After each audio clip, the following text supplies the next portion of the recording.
अस्सलामु अलैकुम वरहमतुल्लाहि वबरकातुहू। नहमदुहु व नुसल्ली अला रसूलिहिल करीम, अम्मा बाद। क़ाल अल्लाहु तआला क़ुल हुवल्लाहु अहद अल्लाहुस समद लम यलिद वलम यूलद वलम यकुल लहू कुफुवन अहद। मोहतरम हज़रात, सामिईन किराम, मेरी प्यारी माएँ और बहनें, अल्लाह रब्बुल आलमीन क़ुरआन में इरशाद फरमाता है सूरह इख़लास में, क़ुल हुवल्लाहु अहद, ऐ नबी सल्लल्लाहु अलैहि वसल्लम कह दीजिए कि वो यानी अल्लाह ताला एक है, यानी अल्लाह सिर्फ एक है, वही इबादत के लायक है।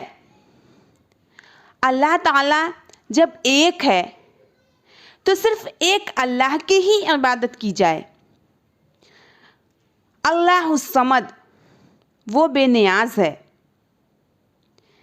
लम यलिद वलम यूलद, ना उसने किसी को पैदा किया है, यानी ना वो किसी को पैदा किया यानी उसका कोई औलाद नहीं, और ना वो किसी का बाप है।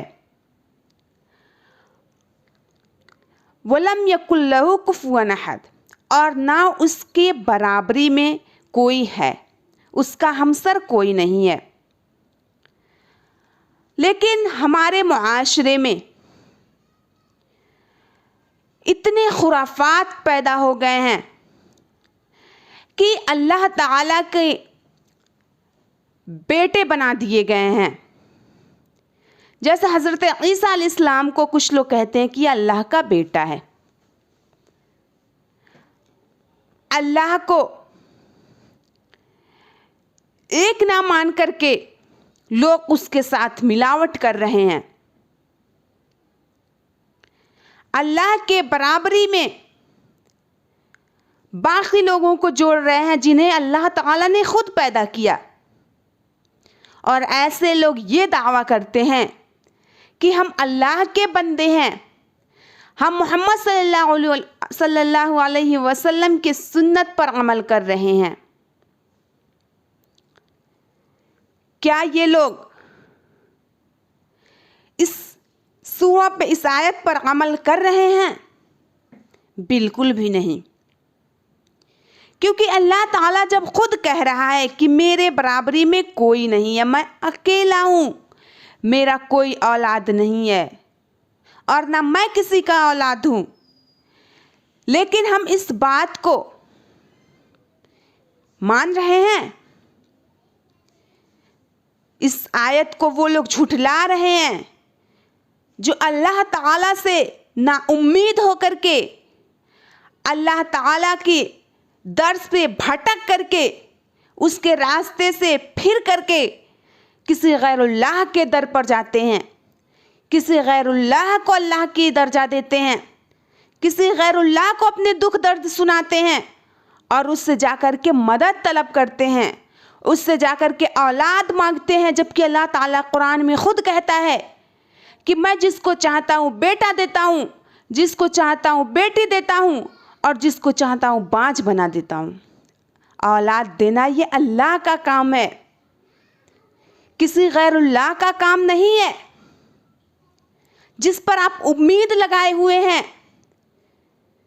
और अस्तगफिरुल्लाह, नज़्र मन्नत, ज़बह कुर्बानी, चढ़ावा गैरुल्लाह के नाम पर की जा रही है।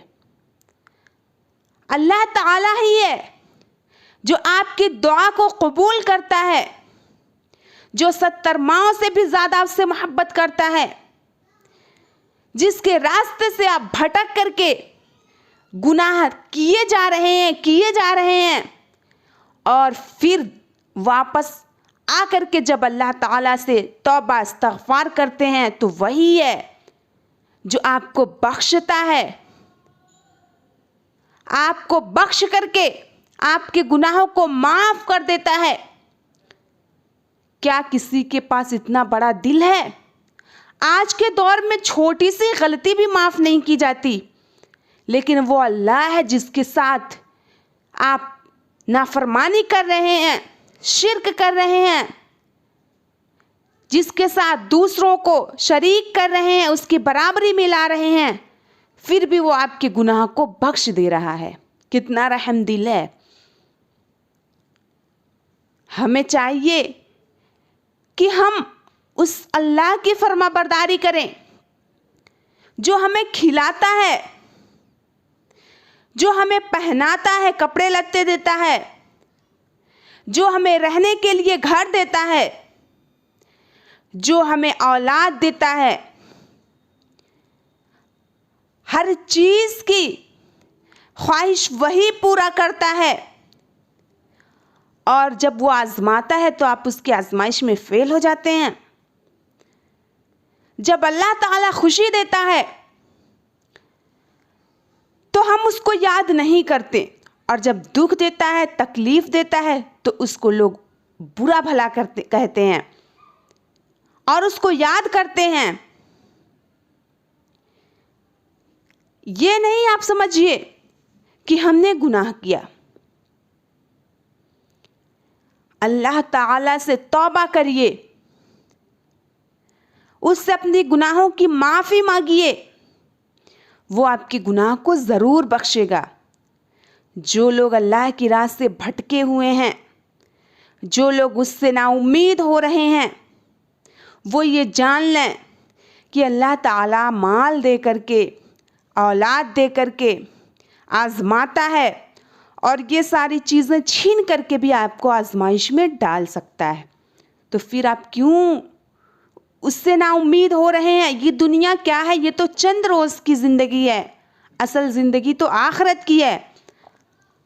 हमें उसमें कामयाब होना है, हमें वो ज़िंदगी चाहिए।